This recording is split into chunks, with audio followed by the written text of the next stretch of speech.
Il y a quelques mois arrivait l'anachronique Mega Man 9 en téléchargement sur les consoles de salon.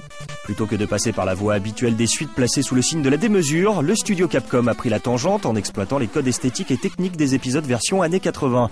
Une jolie surprise qui a initié la vague du néoclassicisme dans le jeu vidéo. Et comme toujours, l'éditeur de Street Fighter ne compte pas s'arrêter en si bon chemin, annonçant un autre volet façon rétro, logiquement baptisé Mega Man 10. Lancement sur Wii, début 2010.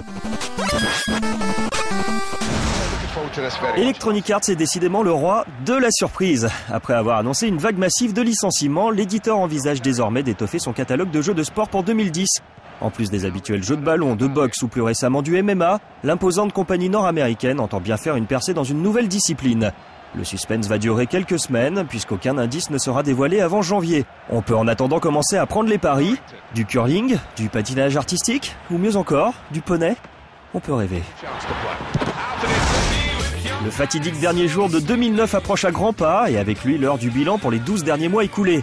L'occasion de découvrir par exemple le top des téléchargements de l'année sur l'App Store. Pour les jeux, on retrouve notamment les Sims 3, Cooking Mama et Assassin's Creed, tous issus des consoles et du PC. Côté critique des utilisateurs, Doom Classic et Canabalt atterrissent dans le haut du panier. Enfin, pour les applications, on retrouve TomTom Navigation et l'hilarant I Am T-Pen parmi les heureux élus.